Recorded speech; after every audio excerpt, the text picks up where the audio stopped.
Olá, caros irmãos em Cristo, sejam todos muito bem-vindos à nossa Casa de Bezerra, virtualmente aqui pelo nosso canal no YouTube.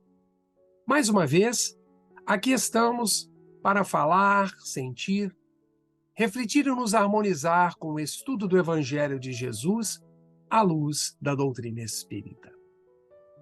E como sempre fazemos, agradecemos aos amigos espirituais desta casa por esta oportunidade de estudo e que eles possam nos intuir neste singelo trabalho.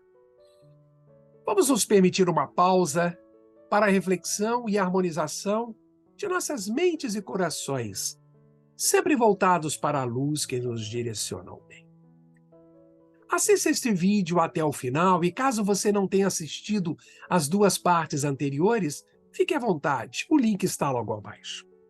E como falamos no vídeo anterior, lá no Evangelho de Marcos, capítulo 4, versículos 13 a 20, nós encontramos este relato. Vamos repetir. E disse-lhes: Se não compreendeis esta parábola, como podereis entender todas as parábolas? O semeador semeia a palavra. Os que estão à beira do caminho onde a palavra foi semeada são aqueles que ouvem, mas logo vem Satanás e arrebata a palavra que neles foi semeada. Assim também, as que foram semeadas em solo pedregoso são aqueles que, ao ouvirem a palavra, imediatamente a recebem com alegria, mas não têm raízes em si mesmos. São homens de momento. Caso venha uma tribulação ou uma perseguição por causa da palavra, imediatamente sucumbem. E outras são as que foram semeadas entre os espinhos. Estes são os que ouviram a palavra, mas os cuidados do mundo, a sedução da riqueza e as ambições de outras coisas os penetram, sufocam a palavra e a tornam infrutífera. Mas acrescenta Jesus: há as que foram semeadas em terra boa. Estes escutam a palavra, acolhem-na e dão frutos. Um 30, outro 60, outro 100.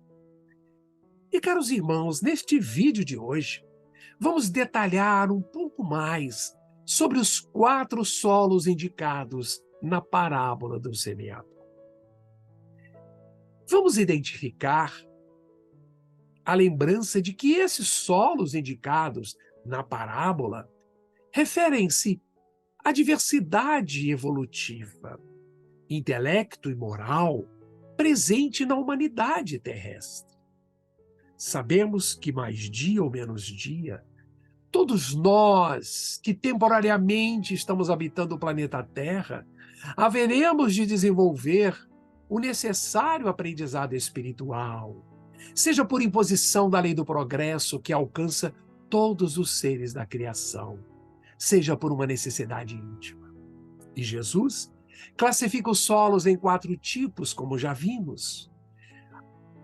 Aqueles que se encontram à beira do caminho ou à estrada, os pedregosos, ou com os espinheiros, e os férteis, que por sua vez indicam variados níveis de fertilidade, a diversidade do mundo. Uns produzem 30, outros 60 e outros 100. E os 4 solos, estes solos indicados na parábola do semeador que estamos estudando, ao mesmo tempo que faz referência a essa diversidade, nós precisamos, ao mesmo tempo, não só entender a diversidade, mas aprender a conviver com essa diversidade. É muito simples conviver com aquele que pensa da mesma maneira. Difícil é conviver com irmãos em humanidade que têm internamente vários tipos de semente, que caminham por solos os mais diversificados possíveis. Mas cada um está no seu tempo certo. Cada um está no seu momento escolhido para estar. O respeito é necessário. O entendimento, o acolhimento afinal é caridade. E em relação ao simbolismo indicado nesses diferentes tipos de solo, nessa interessante parábola, Jesus retrata de uma forma magistral o efeito moral que cada um desses tipos de solo fazem referências à parábola, aonde é anunciado no Evangelho do Cristo. Conforme a má ou boa vontade na aceitação dessa palavra de Deus, do ensinamento de Jesus e a maneira como nós procedemos após termos ouvido, termos o conhecimento, nós podemos ser classificados como homens à beira do caminho, aqueles que estão no pedregal, no espinheiro ou na terra boa. Simples assim.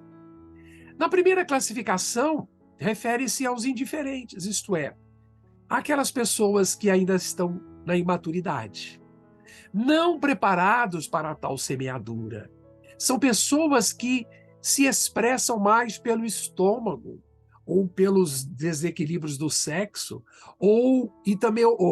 cujos corações se mostram insensíveis a qualquer apelo de ordem mais elevada. São aqueles homens que vivem exclusivamente a vida material.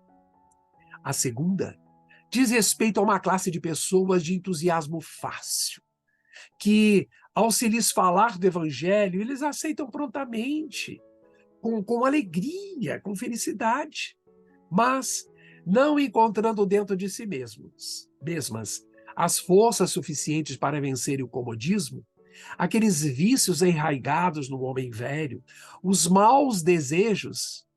Esses indivíduos, esses nossos irmãos, sentem-se incapazes de empreender a reforma de seus hábitos, a melhoria de seus sentimentos. E, se acontece algo que gerem incompreensões e dificuldades por causa da palavra, da doutrina que professam, eles esfriam de uma vez, voltando simplesmente para as lamentações da própria vida.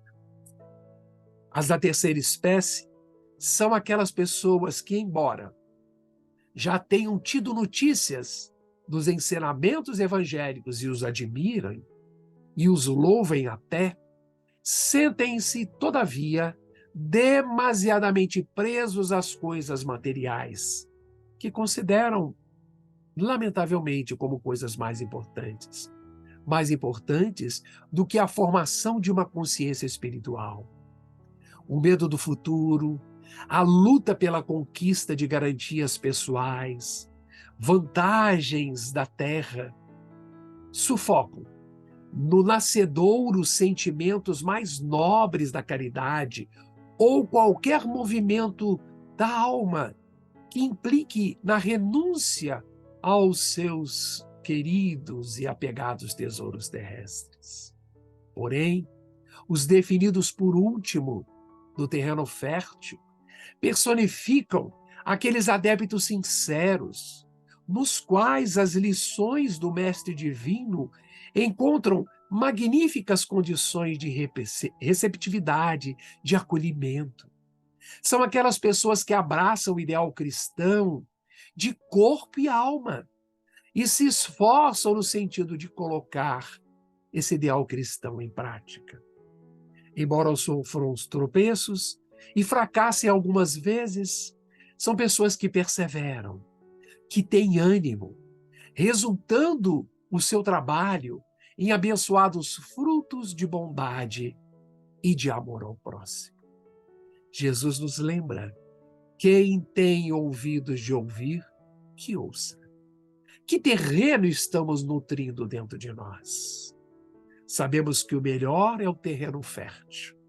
Temos a semente do conhecimento. Temos a oportunidade bendita de uma nova existência. Vamos semear o bem para colher o bem. E estas, caros irmãos, são as nossas reflexões para o dia de hoje.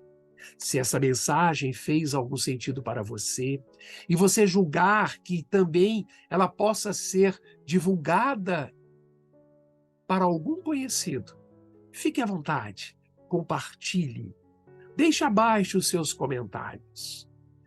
Que possamos agradecer mais uma vez a oportunidade deste trabalho de estudo do Evangelho de Jesus à luz da doutrina espírita.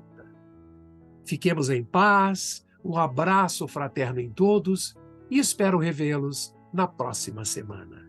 Fiquem bem e continuem se cuidando.